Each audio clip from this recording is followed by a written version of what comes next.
विद्यावादि ज्ञानञ्च विदाय भक्तिं विलोकितो येन समाधिराजा वैराग्यवन्तं सुविचारयुक्तं नमामि जोगं शिरसा गुरुन्तं नमो सद्गुरु तुकया ज्ञानदीपा नमो सद्गुरु सच्चिदानंद रूपा नमो सद्गुरु भक्त कल्याण मूर्ती नमो सद्गुरु भास्करा पूर्ण कीर्ती सेवे लागे सेवक झालो तुमच्या लागलो निज चरणा अहो स्वामी दुखया देवा यावरी न करावा अवेरो ऐसी जोडी करा राम कंठी धरा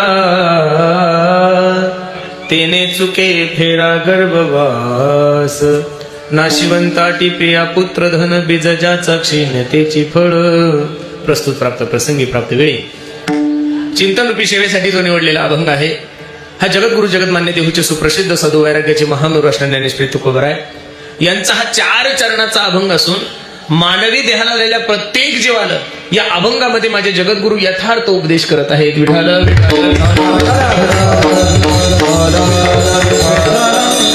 अभंगावर काही चिंतन करण्यापूर्वी अभंगाचा प्रतिपाद्य विषय तुम्हाला सर्व मायबापासमोर ठेवण्यापूर्वी थोडासा परिहार द्यायचा तो असा.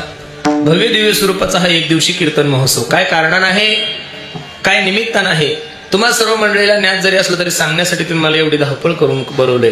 वैकुंठवासी कैलासवासी आमचे हरिभाऊ विश्वनाथ वाघमारे यांच्या प्रथम पुण्यस्मरणानिमित्त त्यांच्या वाघमारे कुटुंबियांनी त्यांच्या मुलांनी खूप गोड नियोजन केलं. अगदी थोड्या वेळामध्ये या अभंगाची भूमिका मला तुम्हाला सर्व मंडळी समोर ठेवायची. खूप गोड नियोजन तुम्ही सर्व मंडळी केलं. मायबाप नजर लागाव एवढा गोड कार्यक्रम तुम्ही सर्व मंडळी केला. मी नेहमी विचार करतो अख्ख्या महाराष्ट्रामध्ये दुष्काळ पडतो पण राहुरी तालुक्यावर दुष्काळ का पडत नाही, हा एक मोठा प्रश्न आहे महाराज. बरोबर आहे का नाही? अख्खा महाराष्ट्र पाणी पाणी करून तरसतो. काही केलं एवढं पाणी की कुठं पाणी चाललंय काही मिळ नाही. घरात पाणी, सगळीकडे पाणी, शेतात पाणी, काहीला प्यायला पाणी नाही आणि काही काहीचं पाण्यामुळे नुकसान आहे. तरी पण एवढं महाराष्ट्राचं वातावरण खराब असून सुद्धा तुम्ही लोक एवढे सदन काय, याचं कारण सांगू का महाराज? आमच्या परिसरामध्ये एखादा शावकार आपल्या पोरीच्या लग्नाला जेवढा खर्च करतो ना तेवढा जर तुम्ही मायबापाच्या पुण्यतिथीला करत असाल तर लक्ष्मी तुमच्याकडे पाणी भरेल का तिकडे भरेल महाराज? खरं सांगतो. कारण पैसा असून उपयोग नाहीये. आई वडिलाचा उत्सव एवढ्या थाटामाटात करणारे सुद्धा लोक या परिसरामध्ये आहे. लक्ष देऊन ऐका. ज्या देशामध्ये मातृदेव म्हणल्या जातं, कडक झालाय आवाज थोडा गोड करायचा. ज्या देशामध्ये मातृदेव म्हणल्या जातं, पितृदेव म्हणल्या जातं, त्या देशामध्ये जर अनेक वृद्धाश्रम जन्माला येत असेल तर प्रत्येक माणसाने आपल्या जीवनाचा सर्वे केला पाहिजे की आपण कुठेतरी चुकतोय महाराज. या महाराष्ट्रामध्ये असे काही लोक आहे की ते जिवंतपणे आपल्या मायबापाला भाकरी सुद्धा घालत नाहीये. या महाराष्ट्रामध्ये असे काही लोक आहे की ते जिवंतपणे आपल्या मायबापाचं तोंड सुद्धा पाहत नाहीये. पण या महाराष्ट्रामध्ये असे सुद्धा काही लोक आहे की आपल्या मायबापाचा उत्सव एवढ्या थाटामाटात करतात. हे सुद्धा महाराष्ट्राला विसरून चालता येणार नाही. विठ्ठल हे कार्यक्रमाचं नियोजन पाहून, हे सगळं पाहून तुम्हाला धन्यवाद देण्यापेक्षा तुकोबरायची भाषा किती गोडे पहा.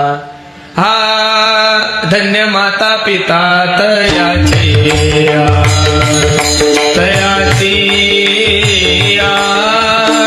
धन्य माता पिता तयाची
आपुलिया हिता जो असे जागता धन्य माता पिता तयाची म्हणून खूप गोड नियोजन या वाघमारे कुटुंबियांनी केलंय. अगदी थोड्या वेळामध्ये या अभंगाची भूमिका मला तुम्हाला सर्व मंडळी समोर ठेवायची. थोडं लक्ष द्या माझ्या कीर्तनाकडे.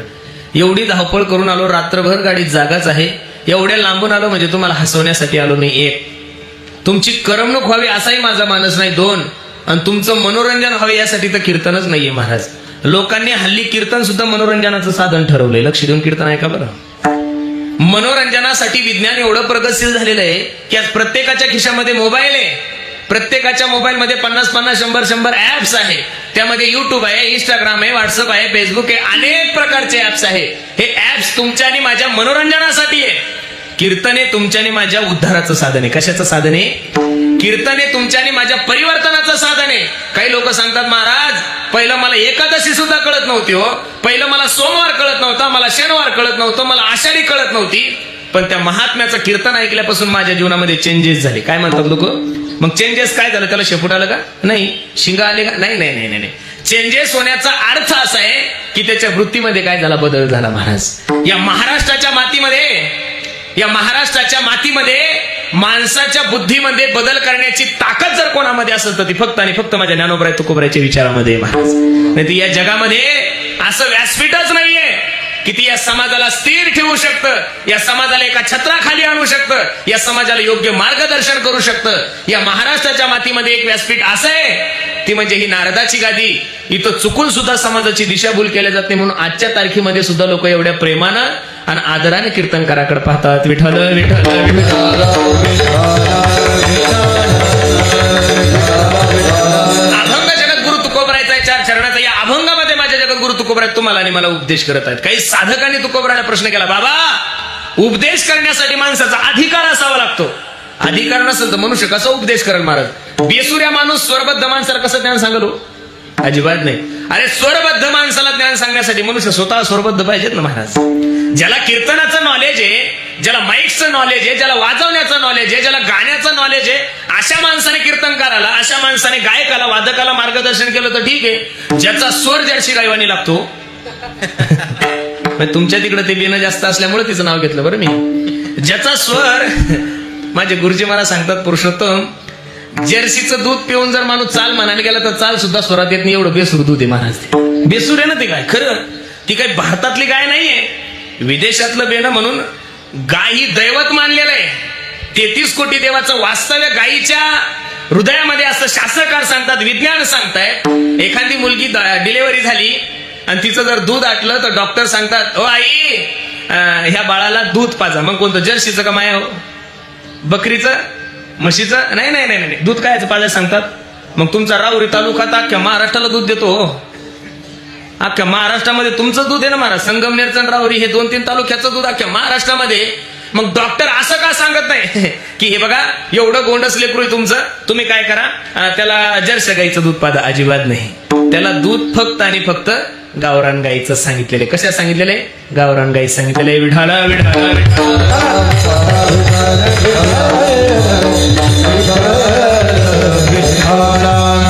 बहु दुधड जरी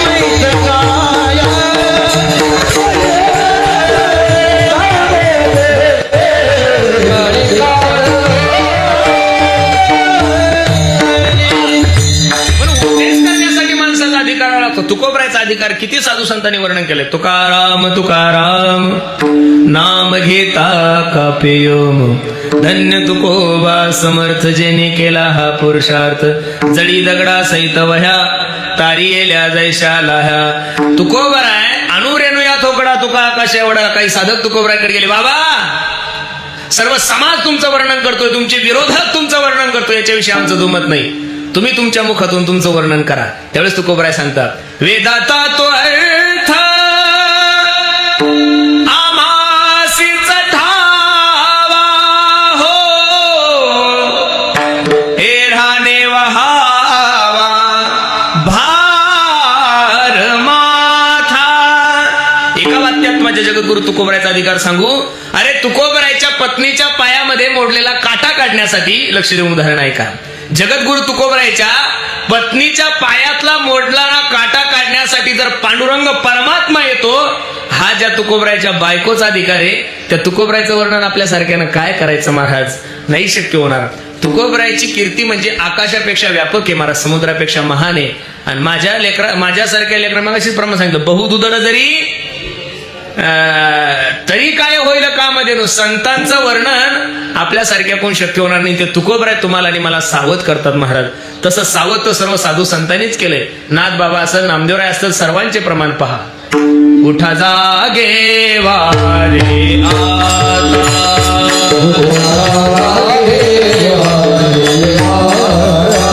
स्मरण करा पंढरनाथा,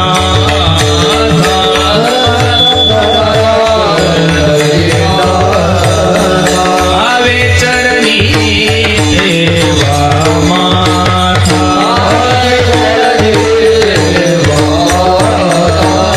सुखवी व्यथा जन्माचा, सुखवी व्यथा जन्माचा, सुखवी व्यथा जन्माचा, सुखवी व्यथा जगजोगी जगजोगी जाग जाग बोलती हो, जगजोगी जगजोगी आता जागा रे भाई नो जागा. सर्व साधू संतांनी तुम्हाला आणि मला जागा केलं. एक जाणकार माणूस तू कोबराकडे गेला, बाबा तुम्ही साधू संतांनी आम्हाला जागा करा, आम्ही झोपलेले आहोत का? नाही नाही, लक्ष देऊ नये का. या वाहागमारे कुटुंबियांनी एवढं गोड नियोजन केलं, एवढे सुंदर टाळकरी, एवढी गोड माईक सिस्टीम, एवढी सुंदर युट्यूब चॅनल आहे, वॉटरप्रूफ मंडप तुमच्या आणि माझ्यासाठी, सर्वांसाठी स्वादिष्ट जेवण आहे, बऱ्याचशा जवानांचा सत्कार या मंडळींनी ठेवला. सगळं याच्यावर नियोजन केलं. हे जागृती अवस्थेमध्ये केलं का झोपीत केलं? मग एवढे जर आपण सावध आहोत तर साधू संतांचं काय वेळोवेळी तुम्हाला असं मार्गदर्शन आहे की तुम्ही जागे व्हा, जागे व्हा. तुकोबराय सांगतात, बाबा तुम्ही झोपलेले असं माझं मनोगत नाहीये, तुम्ही झोपीत आहात असंही माझं मनोगत नाही. जन्मतः प्रत्येक व्यक्ती हा विचारवंत आहे, जन्मतः प्रत्येक व्यक्ती हा विचार घेऊनच आलेला आहे. पण जागे संसाराविषयी, परमार्थाविषयी आपण झोपलेलो आहे. जागे आपण संसाराविषयी आहोत. संसाराविषयी का थोडे जागे आहे का महाराज आपण? पोरगी जन्माला आली की तिची लग्नाची पॉलिसी काढून ठेवतो. कोलेबा काढली की नाही तुम्ही?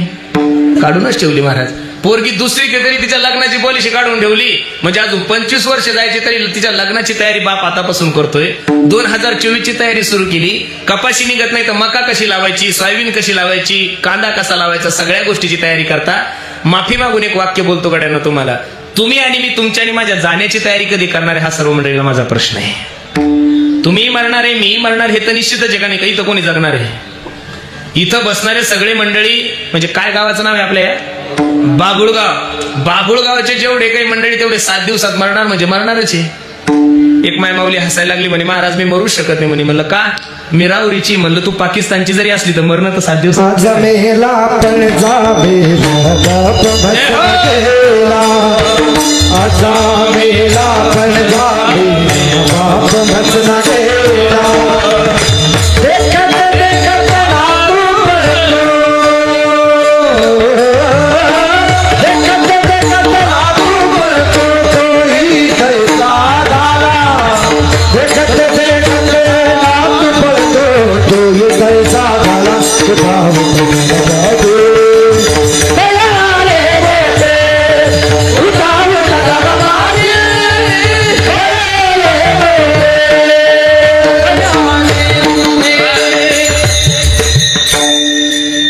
मेला पंजा मेला, बाप मसना गेला, देखत देखत नातू पण तोही तैसा झाला. आपल्या बाप दाद्यापासून आपण संसार करत आलोय. आपले बाप दादे सुद्धा गेले. जर त्यांच्याकडून जर संसार परिपूर्ण नाही झाला तर आपल्यासारख्या लोकांनी अपेक्षा करायची नाही. म्हणून मानवी देहाला प्रत्येक जीवाने आपल्या जीवनाचा यथार्थ विचार केला पाहिजे. मी कोण ऐसा करावा विचार, मने ज्ञानेश्वर निवृत्तीचा कोहम कथमिदम जात. मी आलोय कुठून, मला इथं येऊन करायचं काय, मला जायचं कुठं हेच कळत नाही. ज्याच्याकडे काही नाही तेही पळतंय, ज्याच्याकडे सगळं काही तेही पळतंय, ज्याच्याकडे पैसा नाही तेही धावतंय, आणि ज्याच्याकडे पैसा भरपूर आहे ते सुद्धा धावतंय. जे गरीब आहे तेही पळतंय, आणि जे श्रीमंत आहे ते सुद्धा पळतंय. नेमकी धावपळ कशासाठी चालू हेही कळत नाही महाराज. सर्व सुखाची आशा जन्म गेला, क्षण एक मुक्ती यत्न नाही केला, हिंडता दिशा क्षीण पावला माया वेष्टीला जीव माझा. रात्रंदिवस धावपळ चालू, याची टोपी त्याच्या डोक्यावर, त्याची टोपी त्याच्या डोक्यावर. ज्याच्यासाठी प्रयत्न करताय त्याचं नाव आहे सुख, ते तुम्हालाही प्राप्त नाही मलाही प्राप्त नाही. आणि ज्याचं नाव आहे दुःख त्यानं तुम्हालाही सोडलं नाही मलाही सोडलं नाही. भलेही मला जे दुःख आहे ते तुम्हाला नाहीये, तुम्हाला जे दुःख आहे ते मला नाही, पण प्रत्येक व्यक्तीला कोणतं कोणतं तरी दुःख निश्चित आहे. म्हणून मानवी देहाला आलेल्या प्रत्येक जीवाने आपल्या जीवनाचा यथार्थ विचार केला पाहिजे. आपल्याला शेवट जाण्याची. मी तर माफी मागून एक वाक्य बोलण्याचं धाडस करतो, लक्ष देऊन ऐका. कोणाच्या पुण्यतिथीला गेले की कीर्तनकारासमोर नुसत्या मानानं का हलवत जाऊ. दसऱ्या विधीला लोक अशा माना हलवतात असं वाटतं कीर्तन संपलं प्रवचन संपलं एकाशी जातं काय करू. अजिबात नाही. कीर्तनकारासमोर बसल्या बसल्या हाही विचार करत जा. आज हरिभाऊंच्या पुण्यतिथीनिमित्त आपण सर्व त्यांचे नातेवाईक परिसरातील सर्व मंडळी जमा झालेले आहोत. कीर्तनात बसल्या बसल्या हाही विचार करत जा की हरिभाऊंची पुण्यतिथी एवढ्या थाटामाटात त्यांच्या लेकरांनी केली, तशी माझी पुण्यतिथी माझ्या लेकरांनी केली पाहिजे. एवढं चांगलं जीवन जगा गड्यांनो. मी तर बसणाऱ्या मंडळीला विनंती करेल, तुमच्यासाठी तालुका रडल जिल्हा रडल एवढं चांगलं जगूच नका, पण कमीत कमी बाबुळगाव आपल्यासाठी रडावं एवढं तर प्रत्येकानं चांगलं जगावं. आता याच्यापेक्षा अजून किती सबसिडी देऊ तुम्हाला. मी का सरकारमध्ये आहे म्हणून सबसिडी देऊ तुम्हाला. नका का गाव रडण्यानं कमीत कमी तुमचे नातेवाईक तुमच्यासाठी रडले पाहिजे एवढं तर चांगलं जगलं पाहिजे ना महाराज. काय जाणं झालं हो माझ्या ज्ञानोबरायचं, काय जाणं झालं माझ्या तुकोबरायचं, काय जाणं झालं माझ्या छत्रपती शिवाजी महाराजाचं. अरे ज्ञानोबराय गेल्यानंतर साधू संत रडत होते यात नवल नाहीये. ज्ञानोबराय गेल्यानंतर त्यांचे भावंड रडत होते यातही नवल नाहीये. ज्ञानोबराय गेल्यानंतर महाराष्ट्र रडत होता यात नवल नाहीये. माझ्या ज्ञानोबरायचं जीवन एवढं सुंदर होतं महाराज. ज्ञानोबरायच्या जाण्याने जगाचा मालक पांडुरंग परमात्मा रडत होता. ही ज्ञानोबरायच्या जीवनातली सगळ्यात मोठी संपत्ती.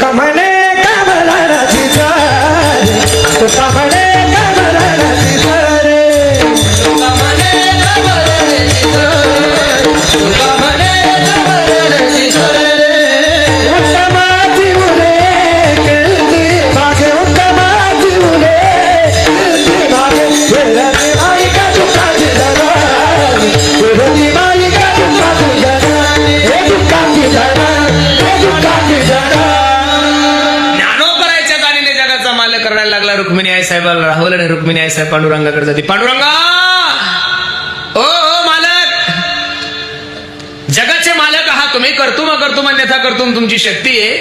आणि एका साधूच्या जाण्याने रडताय, एका संताच्या जाण्याने रडताय. त्यावेळेस ज्ञानोबरायचं वर्णन करत असताना पांडुरंग परमात्म्याने काय गोड उद्गार काढले. देव म्हणती रुक्मिणी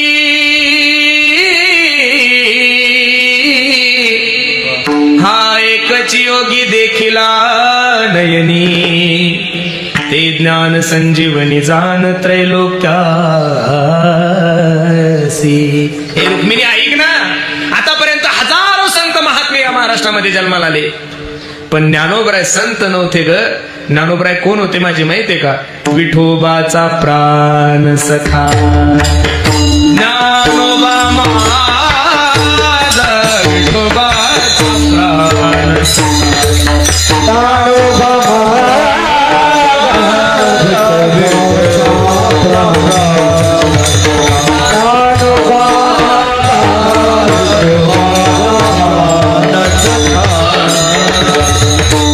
मित्र वेगळा आहे, दोस्त वेगळा आहे आणि सखा वेगळा आहे.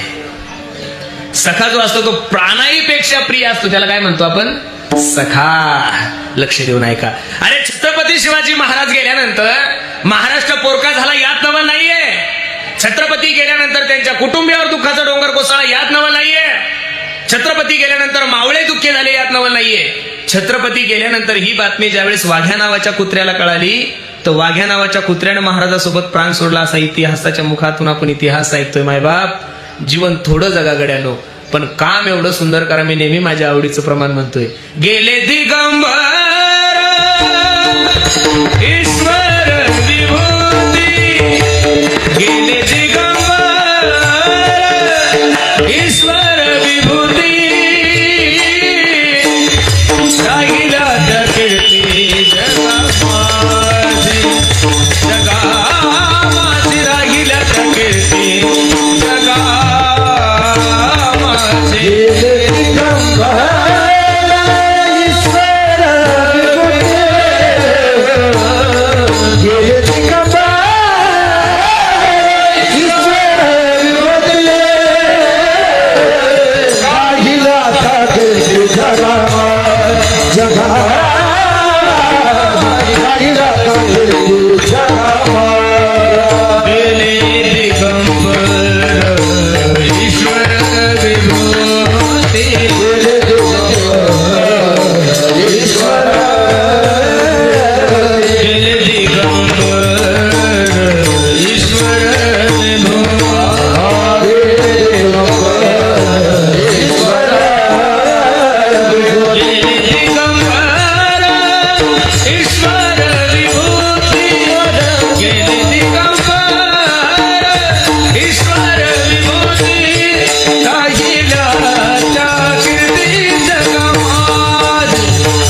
अंगावर विभूती राहिल्या त्या कीर्ती जगा माझी. म्हणून जीवन जगत असताना जीवन कसं जगा कबीर महाराज सांगतात.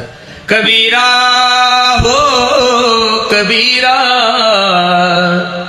कबीरा हो कबीरा, कबीरा जब हम पैदा हुए जग हसे हम रोए, ऐसी करणी कर चलो जग रोए हम हासे.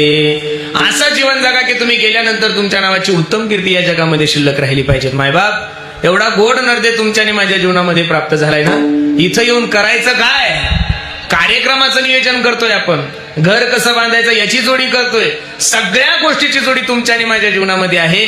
पण हा एवढा सुंदर मृत्यू लोकामध्ये तुम्हाला आणि मला जन्म झालाय, या जन्माचं सार्थक कसं करून घ्यायचंय, या जन्माचं हित कसं करून घ्यायचंय, हे मार्गदर्शन जे तुकोबराय करतात ते अभंगाच्या ऐसी जोडी करा राम करती ऐसी जोडी करा राम करती जोडी करा राम करती ऐसी जोडी करा राम करती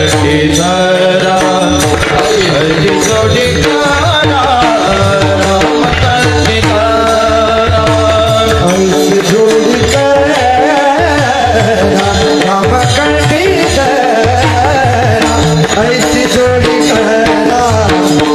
करती ऐसी जोडी करा राम ऐसी जोडी करा राम करती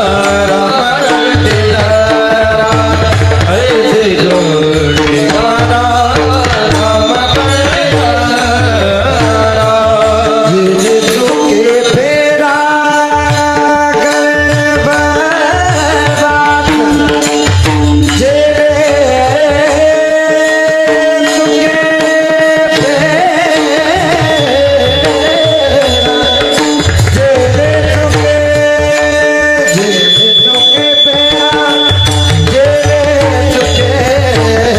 फेरा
कंठीधरा. घेतलेल्या अभंगाच्या पहिल्या चरणामध्ये माझे तुकोबराय सांगतात, बाबा मानवी देहाला आल्यानंतर असा काहीतरी विचार करा.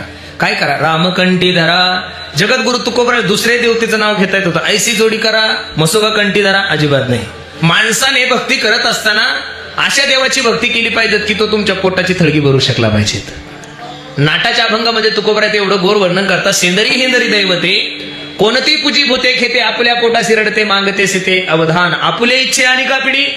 जे देव स्वतःच्या पोटाची तळगी भरत नाही ते लोक तुमची काय इच्छा पूर्ण करणार आहे. हल्ली महाराष्ट्रामध्ये देवही निघायला लागले, खूप मोठे साधू व्हायला लागले. सध्या महाराष्ट्रामध्ये महादेवावर चांगले दिवस आलेले महाराज. कारण त्या प्रदीपजी मिश्रामुळं, शिवमहापुराणमुळं महिला मंडळी तर बाबा बाबा बाबा बाबा उठल्या की महादेवालाही विचार. यांच्यामुळे बेल महाग झालाय महाराष्ट्राचा. चांगली गोष्ट आहे. मी हिंदू धर्माचा प्रचारक असल्यामुळे तुम्हाला नारदाच्या गादीवर सांगतो, थडग्याच्या दर्शनाला जाण्यापेक्षा तुम्ही महादेवाच्या दर्शनाला जाता हे माझ्यासाठी खूप स्वाभिमानाची गोष्ट आहे. लक्ष देऊन ऐका. थडग्याच्या दर्शनाला जाणे दुसऱ्या साधू ढोंगी लोकांच्या नादी लागण्यापेक्षा तुम्ही महादेवाची भक्ती करता मायावर चांगली गोष्ट आहे. फक्त मी तुम्हाला लेकरू म्हणून सांगेल, घरच्या महादेवाला कमीत कमी टायमावर चहा तरी पाजायचा. एवढं जरी केलं तरी खूप झालं. सकाळी 4 वाजता उठून महादेवाला गरम पाणी घालण्यापेक्षा ह्या घरच्या महादेवाला 8 वाजता तरी आंघोळीला पाणी टाका, उपकार होईल तुमची. पती पत्नीसाठी, पती हा परमेश्वर आहे. मी नाही बोलत स्वामी काज गुरु भक्ती पितृवचन सेवा हीच विष्णूची महापूजा. पतीची सेवा हीच विष्णूची महापूजा आहे. पण पती तसा असावा, तो जर दररोज लय जिम खेळत असेल तर त्यापेक्षा महादेव बरा. बरोबर आहे का नाही? म्हणून लक्ष देऊ नये का? हल्ली वार बदलला की लोकांना देव बदलायची सवय झाली. शक्यच होणार नाही महाराज. दुष्काळ पडला म्हणून एका माणसानं शेतामध्ये बोर घ्यायचं ठरवलंय. दुष्काळ पडलाय, शेतामध्ये बागायती आहे, कोबी लावलेली आहे, मिरच्या लावलेल्या आहे, टमाटे लावलेले आहे, आणि पाणी कमी पडलं म्हणून अर्जंटली बोर घ्यायचा. मग बोर घेण्यासाठी 2 एकर शेत होतं. बोरची मशीन आली, बोर घ्यायला सुरुवात केली. पण तो काय करायचा, 20 फूट खाली बोर घेतला की थांबायचा आणि परत दुसरा बोर घ्यायचा. असं करता करता त्यानं शेतामध्ये 100 खड्डे खणले. ते किती फुटाचे खड्डे खणले? 20-20 फुटाचे. 20-20 फुटाचे खड्डे खणले. त्याच्यामुळे पैसेही वाया गेले, शेतही वाया गेलं, आणि पाणी सुद्धा लागलं नाही. माझी विनंती तुम्हाला गड्यांनो, तुम्ही तेच खड्डा जर 300 फूट खाली खणलं, नाही पाणी लागलं 400 फूट खांदा, नाही पाणी लागलं 500 फूट खांदा, पण एकच खड्ड खांदा. तसं तुम्ही महादेवाची भक्ती करा, का दत्तात्रयाची करा, का गणपतीची करा, का कोणाची करा, पण तो महादेव घेऊन कमीत कमी 700 फूट तरी खाली जा. बरोबर आहे का नाही? वार बदलल्यानंतर आता गणपतीमध्ये बघा, सगळीकडे गणपतीचं वार आहे. अजून 4-5 दिवस झाले, 10 दिवस केलं, आली नवरात्र. त्या नवरात्राचं तर विशेष वाटतं महाराज. जे बेवढं 12 महिने दारू पितं ते 9 दिवस चप्पल घालत नाही हो पायामध्ये. किती कठीण ताळ आहे. तू चप्पल काय नाही घातली, उघडा जरी फिरला तर फायदा काय? नवरात्रात उपवास करावा या मताचा महाराज मी मुळीच नाहीये. नवरात्रामध्ये बिना चपलीचं फिरावं या मताचाही महाराज मी नाहीये. देवी मातेची कृपा जर तुमच्या जीवनामध्ये व्हाव वाटत असेल, देवी मातेची जर कृपा तुमच्या जीवनामध्ये व्हाव वाटत असेल, तर देवीची उपवास करण्याची गरज नाही, बिना चपलेचं राहण्याचं गरज नाही, नुसतं पाण्यावर उपवास करायची गरज नाही. मी तर बसणाऱ्या सर्व मायबापाला सांगेल, अरे महाराष्ट्रातली प्रत्येक मायमाऊली ज्या दिवशी तुम्हाला स्वतःच्या बहिणीसारखी दिसेल त्या दिवशी तुम्हाला उपवास काय महाराज, चप्पलही घालायची कशाची पडणार. कधीतरी प्रॅक्टिकली काय जगायचं शिका महाराज. उपवास चालू आहे आणि पाप करणं चालूच आहे, कसं शक्य होईल महाराज? शक्यच होत नाही. या गणपती तर एवढे अवघड दिवस आहे गणपतीवर. सगळ्यात आभागी देव आहे गणपती बाप्पा महाराज. दरवर्षी नवीन रिलीज झालेलं गाणं या बाबाला चौकात ऐकावं लागतं, ते बी कानं मोठे करून. अजिबात नाही महाराज. जे गाणे माणसाला ऐकायची लाज वाटती तो बिचारा मेन चौकात दिवसभर ऐकतो. मला कळत नाही महाराज, कुठं चालली आपली संस्कृती? थोडा विचार केला पाहिजे. अरे मुस्लिम धर्माचे लोक जर आपल्या मस्जिदवर हिंदी गाणं लावत नाही, 1. जैन धर्माचे लोक त्यांच्या जैन मंदिरावर हिंदी गाणं लावत नाही, 2. ख्रिश्चन धर्माचे लोक त्यांच्या चर्चवर हिंदी गाणं लावत नाही, 3. बौद्ध धर्माचे लोक त्यांच्या बौद्ध विहारावर हिंदी गाणं लावत नाही, 4. तर माझ्या गणपती बाप्पा समोर माझ्या हिंदू धर्माचे जेवढे काही देवता आहे, माझे छत्रपती शिवाजी महाराजांची जयंती असू द्या, अहिल्याबाई होळकरांची असू द्या, धर्मवीर संभाजी राजांची असू द्या, या सर्व क्रांतिकारी लोकांसमोर तुम्हाला हिंदी गाणे लावण्याचा अधिकार दिला कोणी? हा पहिला प्रश्न आहे. लक्ष देऊन कीर्तन ऐका गड्यांनो.